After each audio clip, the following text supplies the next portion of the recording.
मी दररोज सांगत फिरतो कीर्तनामध्ये, चांगलं वागा, चांगलं वागा, नाम घ्या, हे करा ते करा सांगत असतो. पण मला सांगा,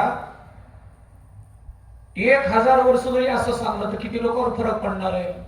नाही. ज्या दिवशी माझ्या आचरणामध्ये ते दिसतं ना, तेव्हा आपोआप फरक पडतो. आणि त्याच्याकरता माईकच लावावं लागतं, कीर्तनालाच उभा करावं लागतं, बॅनरच बांधावं लागतं, असं काही गरज पडत नाही. त्याकरता सहज बोलणे, हित उपदेश करुणी सायास शिकविते. संतांच्या झोपीमध्ये सुद्धा लोक सुधरून जातात. संत झोपले जरी,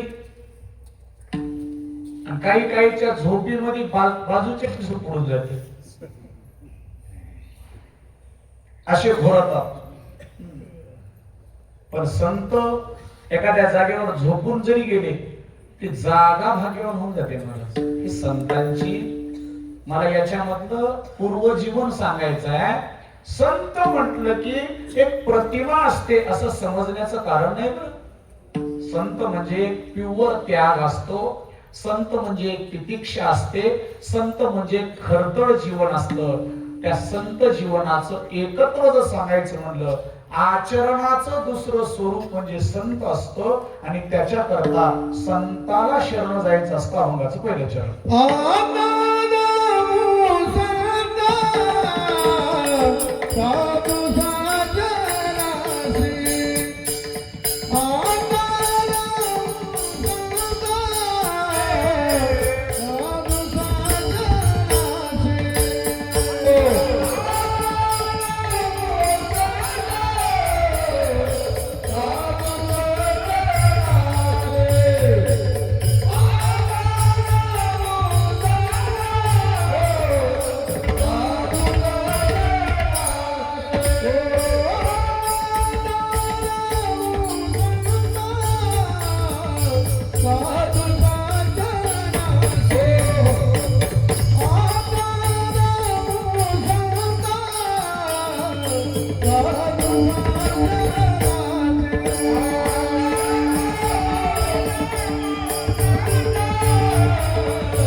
पहिल्या चरणात सद्गुरु श्री प्रसादपंत महाराज सांगतात, आता नमो संता. संताला नमन करतात. नमो ही भक्ती आहे. नमो हे चॅनल म्हणत नाही बरं, मी भक्ती सांगायला. भक्ती ते नमन, वैराग्य तो त्याग, ज्ञान ब्रह्मीभोग ब्रह्मतनु. ज्ञानाचा ब्रह्मतत्वाचा भोग जिथं आहे तिथं भक्ती आहे. आणि त्याला ब्रह्मतनु प्राप्त होते. आणि एकदा ब्रह्मतनु प्राप्त झाली मग ऐशा सुखा नाही पार किंवा ऐशा सुखा नाही मिती. स्वर्गाचे देवादिक इच्छिती. सज्जन हो माई बापा हो, लक्ष द्या. आता नमो संता साधू सज्जनाशी म्हणत असताना महाराजांचा नेमका अंतकरणातला भाव काय असावा याचा थोडा छेद घेऊ आपण. अभंग पाठ आहे आमच्या गायकांच्या सगळ्या जवळपास.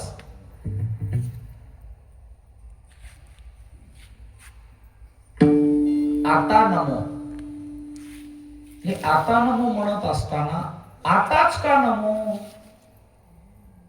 थोडं वाकडं बोट केलं की ओळखू येते. आताच का नमो, तर आता करता आपण थोडस विचार बघू. ज्ञानेश्वरीमध्ये आता शब्दाला एक अनन्यसाधारण महत्व आहे. आता शब्द फार महत्वाचा आहे. ज्ञानेश्वर महाराजांनी जेव्हा ज्ञानेश्वरी लिहिली, त्या ज्ञानेश्वरीमध्ये शेवटच्या प्रकरणात एक पसायदान नावाचं प्रकरण आहे 18व्या अध्यायामध्ये. आणि त्या पसायदानाच्या पहिल्या ओवीची सुरुवात आहे आता. तेवढंच मला स्पर्श करायचं आहे.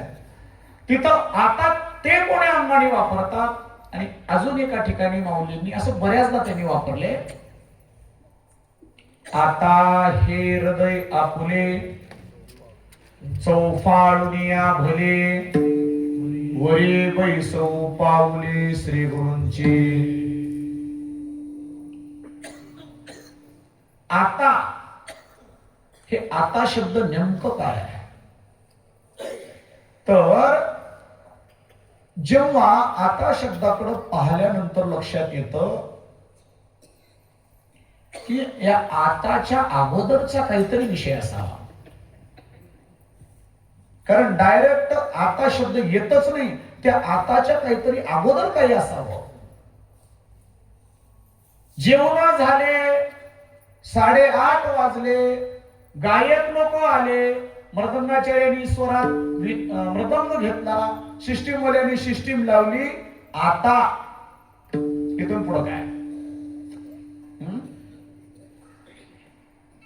पंक्तीला बसलेल्या माणसा करताचा आता, चटया टाकल्या, सोयरेदारी येऊन बसले, पात्र टाकले, गिलास वाढले, दुर्ण वाढले, वरण भात चपाती बालुशाही बुंदी जे जे काय होतं ते वाढलं.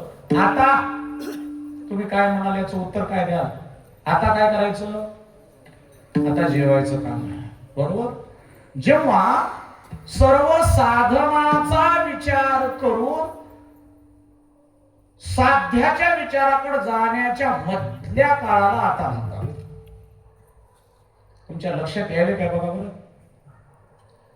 पूर्ण साधन, पूर्ण जीवनाची कष्टावळी, पूर्ण केलेलं खटपट एका जागी जमा करायचं आणि त्याच्यानंतर त्या केलेल्या खटपटी सायासातून मिळणारं फळ, त्या फळाच्या आणि त्या कष्टाच्या मध्ये येणारा सगळ्यात महत्वाचा शब्द म्हणजे आता.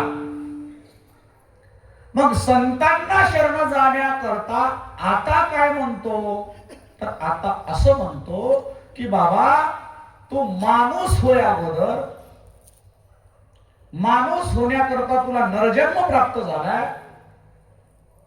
नरदेह सर्व योनीचे सार, नरदेह कर्मभूमी माझार. तुला नरजन्म प्राप्त झालाय.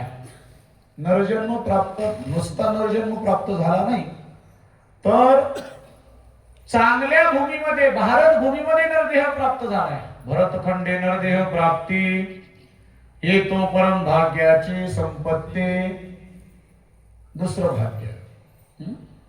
आणि त्यातल्या त्यात नरदेह प्राप्त झालाय, भारतात प्राप्त झालाय, आणि त्याच्या पुढं संताच्या संगतीत प्राप्त झालाय. जेते हरिचे दास जन्मा घे, जेते हरिचे दास जन्मा घे, जेते हरिचे दास जन्मा घे, जेते हरिचे दास. आवडते तुला, आवडते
माय बापा हो, लक्ष द्या.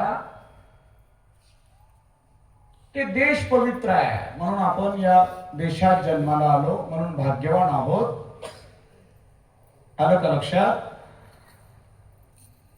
माणसाचा जन्म मिळाला म्हणजे माणसाचं पूर्णत्व झालं असं होत नाही. जन्म हा पशुपक्ष्यांनाही मिळतो, प्राणी मात्रांनाही मिळतो, तसं मनुष्यालाही मिळतो. पारतंत्रिक असल्यामुळं मनुष्यालाही जन्म कर्मानुबंधी घ्यावं लागतं. कर्मानुबंधीनी मनुष्य लोके, गीतेमध्ये भगवंतांनी सांगितलंय. आणि कर्म करण्याकरता आपल्याला इथं जन्माला यावं लागतं. माऊली लिहितात, आगा कर्मी जे उरावे ते ते सुखदुःखी फळावे, तयासी भोगा वया यावे देहाये का. सज्जन आहो माय बाबा हो, देहाला यावं लागतं, पण देहाला आल्यावर कर्म भोगणं कर्म करणं इतकंच देहाचं कारण नाही, हे लक्षात ठेवा. या देहापासून आपल्याला बरंच काही मिळवता येतं. त्याच्याकरता संतांचेच प्रमाण आपल्याला कारणीभूत आहेत. संत सांगतात, नरदेहाचे निज्ञाने सच्चिदानंद पदवी घेणे, एवढा अधिकार नारायणे कृपावलोकने दिदरा. किंवा नरदेह निधान लाभले हाती, उत्तम सार उत्तम गती, देवची हो म्हणती ते न होती तरी का चित्ती न धरावे. नरजन्म प्राप्त झाला आणि नरजन्मामध्ये आपल्याला ज्ञानाची प्राप्ती होणं आवश्यक आहे. ज्ञानाची प्राप्ती होण्याकरता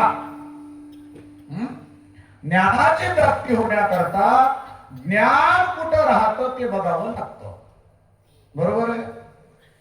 एखाद्या मुलाची सोयरी करायची म्हटलं तर सोयरी करण्याकरता मुलगी कुठं राहते हे बघावं लागतं की नाही मर्दगाचार्य? हा, रोडवर सोयरी होते का? नाही होत. तसं ज्ञान जो विषय आहे तो राहतो कुठं? तर ज्ञानेश्वर महाराजांनी तेही लिहिलं, ते ज्ञान पैगा भरवे, जरी मनी अति आणावे, तरी संताया भजावे सर्वस्वेशी. मग ते कसं भजावं काय नाही ते पुढे सांगितलं. तनु मनोजीवे चरणाशी लागावे, हरहरा करावे दास्य सकळ, मग अपेक्षित ते आपले, ते सगळं पुढे लिहितात. अजून एक ओवी आहे माऊलींचीच, ज्ञान कुठं राहतं? गुरुतेथ ज्ञान, ज्ञानी आत्मदर्शन, दर्शने समाधान अति जैसे. गुरूंच्या ठिकाणी राहतं, संतांच्या ठिकाणी राहतं. आता अजून एक तुमच्या मनातला भ्रम बाजूला काढतो मी. संत आणि गुरु हे वेगळे नाहीत बरं. देवते ते तर प्रमाण आहेत, देवते संत देवते, देव तर संत. पण कधी कधी असं होतं, माणसं बोलताना म्हणतात आमचे संत. तो आमचे संत म्हणण्याचा आपले संत म्हणलं तर अजून विशेष भाव वाढेल. आपले आपले म्हणलं की अजून जरा गोडवा वाढते. आपले माणसं म्हणलं की जरा अजून चहा चांगला होते. आमचे सोयरेलाही चांगलं करतात म्हणजे की तुमच्या सोयऱ्याच्या घरी निघा म्हणतात ते आमचे शब्द फार कठीणच आहे जरासा. मी काय म्हणत होतो, गुरु आणि संत हे सारखे आहेत. याला प्रमाण एक दोघं तुम्हाला ज्ञानेश्वर महाराजांचं, गुरु हा संत कुळीचा,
राजे आहेत म्हणजे कुळ दोघाचा एकच आहे, हे पटतं. मग संत काय गुरु काय याच्यातला थोडा जर विचार आपल्याला चिंतना करता घ्यायचा म्हटला तर संत हे जेव्हा गुरु संतपणात असतात तेव्हा जगाचं हित करतात, जगाचं सार्वत्रिक हित करतात आणि तेच गुरु होतात, शिष्या करतात. परज्ञान देवानी जीवा सोडले आवाज येते. परज्ञान देवानी जीवा सोडले हो परज्ञान देवानी जीवा सोडले, परज्ञान देवानी जीवा सोडले.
जेव्हा जीवाला सोडवण्याचा विचार येतो तेव्हा ते काय होतात? गुरु होतात. आलं का लक्षात? आपणची देव होय गुरु. तोच गुरु होतो, तोच संत होतो आणि तोच देवही होतो, तोच मायवी होतो, बापही होतो. एक व्यक्ती काय काय होऊ शकतो? जसं व्यवहारामध्ये एक व्यक्ती, आता तुम्ही कोणाचे तर काय हा बाप हा बरोबर, मुलाचे बाप, बायकोचा बहीण नाही नवरा, नवरा बायकोचा नवरा, बहिणीचा भाऊ बरोबर, सासऱ्याचा जावई, मेवण्याचा दाजी बरोबर. एवढं तुम्ही एकटेच हातात, एकटे. जसं तसं देव वास्तविक अनेक रूप घेऊ शकतो, अनेक अंगाने. देवते संत, देवते संत, निमित्त त्या प्रतिमा. निमित्त एक आहे पण अनेक प्रकारचे पात्र वटवू शकतो. दत्त माझी माता, दत्त माझा पिता, बहीण बंधू चुलता, दत्त माझा, दत्त माझे गुरु, दत्त माझे तारू, तवी प्रेम पारू भवनदीच्या. तुम्ही संत बाप कृपावंत, तुम्ही संत बाप कृपावंत, तुम्ही संत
करीत कीर्तिवानो. माई आहेत, बापही आहेत. पण एक व्यक्ती माय आणि बाप होऊ शकत नाही. हा, एक व्यक्ती नवरा आणि बायको होऊ शकत नाही, पण देव हे दोन्ही काम करू शकतो. आलं का लक्षात? म्हणून संतांचं जीवन आपल्याकरता फार महत्वाचं आहे. गुरु म्हणजे अक्षरे दोन, अमृताचा समुद्र जाण. त्या माझे बुडताक्षण केवी होय परेसा. गुरुचरित्रामध्ये धोंडीसूत मालू लिहितात, दोन अक्षराचाच गुरु आहे. गु म्हणजे गुणातीत, रू म्हणजे रूपातीत. या दोन्ही गोष्टीचं खंडन करून पलीकडे जातो म्हणून गुरु, आणि गुरु चहुमुक्तीचा दाता म्हणून गुरु. गुरुदेह चालविता हरे पातकाची व्यथा. गुरुचे स्मरण केलिया. स्मरण केल्यावर गुरुचं त्या ठिकाणी जीवन कळतं. तसं संतांच्या जीवनाकडे जात असताना आपल्या जीवनाला आधी कष्टानं व्यापवावं लागते, आधी सायास करावं लागतात, बहुकष्ट करावं लागते. तेव्हा या अंतःकरणामध्ये भगवत प्राप्तीची लालसा निर्माण होते. आणि ज्याच्या अंतःकरणात भगवत प्राप्तीची लालसा निर्माण झाली, आता काय करायचं? आता एकच करायचं. ज्याला देव पाहिजे ना, तुझं भावा हे देव, हे प्रमाण इथं जोडायचं. तरी हा सुलभ उपाय. कोणता उपाय करायचा आहे? आता इथून पुढे आपल्याला आता बघायचंय. काय बघायचंय? जे महाराजांनी आता सांगितले ते बघायचंय. आता नमो, आता नमो करायचंय, नमो नमन करायचंय, वाकायचंय. नमन ही भक्ती वाकायला लावते. विनम्रता आहे, नमन ही भक्ती वाकणं आहे. विनम्रता आहे, निरहंकार आहे, अगर्व आहे. अगर्वता करावे दास्य सकल. गर्वहंता सोडून शरण जा सद्गुरुनाथा. गुरु करील कृपा दृष्टी तेव्हा गुरु होईल व्यथा. आता आपण दुसऱ्या शब्दाकडे आलो. आता शब्द झाला. आता नमो. नमो म्हणजे काय? नमन. नमन म्हणजे वाकणं. आणि माणसाने वाकावं म्हणून मंदिराला दरवाजा छोटासा असतो. छोटासा दरवाजा आपल्याला काय शिकवतो? ऊर ताणून येऊ नको बाबा, इथं वाक. वाकायचं आहे ते. म्हणून पूर्वीच्या काळात बघा, हेमाडपंथी मंदिर बघा, जुने कुठलेही मंदिर बघा, ते छोटीशी असायची. आता माणसं वाकत नाहीत म्हणून मंदिर बांधणाऱ्याला सुद्धा दरवाजे मोठे करावे लागले. पण वाकलं पाहिजे. येत थोरपण परा सांडीजे, येत उत्पत्ती आग विसरीजे, ते जगा दहा कोटी होईजे, तरी जवळ एक माझी. भगवान सांगतात की मला जवळ करायचं असेल तर काय करावं लागते?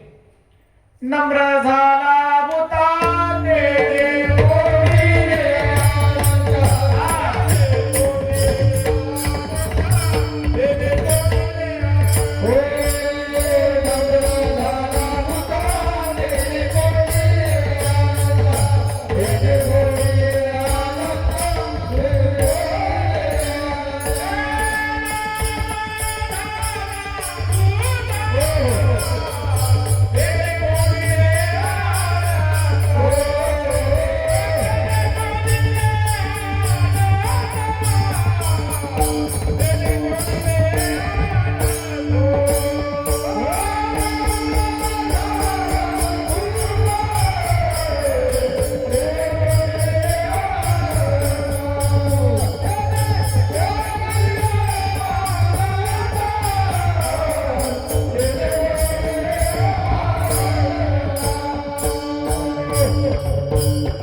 देवाला आपल्या ताकदीत घेता येतं. देव त्या अधीन भक्ती भाव जेते उभारी शुश्राते बाह्यावरी. म्हणून भावे तुका म्हणे भावे देवा सत्ता राबवावे. भाव म्हणजे नमन आहे. नमन ही भक्ती आहे. ही भक्ती करायची आहे कधी? आता घरदार सोडून आपण मठात आलो. आता. कधी भक्ती करायची आहे? आता, लगेच. आता हा शब्द वर्तमान वाचक आहे. हे कळण्याकरता थोडं छोटूस एक तुम्हाला दृष्टांतात्मक विचार सांगतो. एकदा काय झालं, ते शाळेमध्ये सेवक लोकांना फार भंड राहते. जे ते कोणी विचारते, सर कुठे गेले, किती वाजता सुटणार आहे शाळा, सुट्टी कधी आहे, तर फार त्रास देतात. जास्त लोक यायचे, साहेब कुठे आहेत, मुख्याध्यापक साहेब कुठे आहेत, साहेब कुठे आहेत, साहेब कुठे आहेत म्हणायचे. कंटाळलं महाराज ते. साहेबाला सांगितलं, साहेब मला ड्युटीपेक्षा, कामापेक्षा एका गोष्टीचा फारच कंटाळा येतो म्हणले. कोणत्या? काय नाही म्हणले, जे ते माणूस आलेले विचारते, साहेब कुठे आहेत, साहेब कुठे आहेत, किती सांगावं म्हणले, किती सांगावं लोकांना. साहेबांनी सांगितलं, घोर करू नको, मी एक शक्कल लढवतो म्हणजे. काही नाही, कोणी जर विचारलं की साहेब कुठे गेले, काहीच नाही, दरवाजावर लिहिले साहेबांना म्हणायचं. दरवाजावर लिहून गेले, तिथं वाचून जा असं म्हणायचं, दुसरं काही म्हणायचं नाही. सोपं झालं काम. मग कोणी एखादा विचारायला आला, कुठे गेले साहेब, तर त्याने सांगितलं दरवाजावर लिहून गेलेत, आपल्या ह्याच्यावर लिहून गेले, फळ्यावर म्हणा, तिथं काहीतरी नोटीस असते तिथं लिहून गेले. आलेला माणूस यायचा, बघायचा, वाचायचा, निघून जायचा. कोणीच आक्षेप घ्यायचा नाही त्या गोष्टीवर, कोणीच आक्षेप घ्यायचा नाही. नाहीतर कस काय गेले, आम्हाला का भेटणार म्हणायचे, नंबरच द्या, आता आम्हाला कामच आहे. पण ते वाचलं की निघून जायचे. तिथं काय लिहिलं होतं सांगू का तुम्हाला? कोणी माणूस आला की तिथं लिहिलं होतं, आत्ताच गेलो. काय लिहिलं होतं? आत्ताच गेलो. साहेब कुठे गेले म्हणलं की तिथं लिहिलं होतं, आत्ताच गेलो. मग ते सकाळी 9 वाजता वाचल्यावर त्याचा अर्थ काय होईल? आत्ताच गेलो. 10 वाजता वाचल्यावर काय होईल? आत्ताच गेलो. संध्याकाळी 9 वाजता वाचल्यावर काय होते? आता तरी कळालं तुम्हाला? होय, आता तरी कळालं. आता ह्याच्यापेक्षा मला हे कळलं गेल्यावर ह्याच्या पुढचा एक आता सांगावं लागते. आता हे कळतील. प्रभू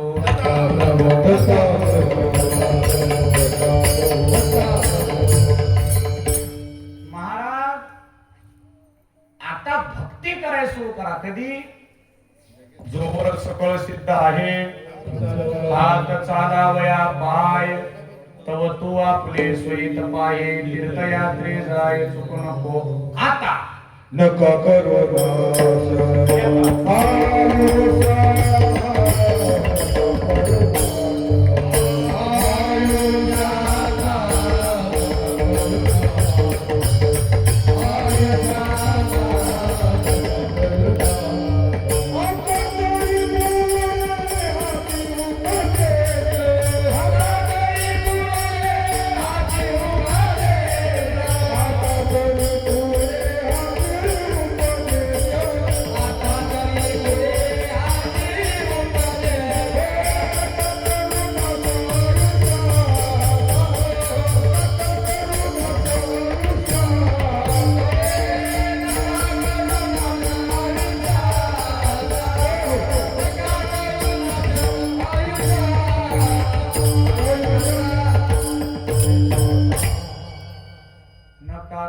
नास आयुष्याचा. आता तरी पुढे, इथून पुढे लगेच सुरूच करायचं. भक्ती करा, भक्ती करा. कधीपासून सुरू करू? नाही, आजच्या दिवस जाऊ दे, उद्या करू. माणसाला म्हणतात, अहो बरं नसते हो दारू, सोडून द्या, सोडून द्या. महाराज, आजच्या दिवस जाऊ द्या, उद्यापासून सोडतो. उद्या भेटलं काय, आज सोडतो म्हणल्या की नाही, आजच्या दिवस जाऊ द्या, उद्या काही कधी आला नाही आणि याला कधी सोडली नाही. म्हणून आता नमो संता साधू सज्जनाशी. साधू आणि सज्जन हे वेगळे वेगळे सांगले म्हणजे नेमकं काय केलंय महाराजांनी? साधू सज्जन. साधू म्हणजे ज्यांनी जीवनामध्ये साधन साधलंय तो साधू, काम साधू नाही. ज्यांनी साधन साधलं, 6 विकाराच्या पलीकड जाऊन त्यांनी साध्य जीवन केले, सिद्ध जीवन केले त्याला साधू म्हणतात. सज्जन म्हणजे ज्याच्यातले दुर्जन निघून गेले तो सज्जन. सज्जन कधी होता येतं? सज्जन ही प्रक्रिया आहे. मूर्ती कधी होते? त्या दगडात असलेला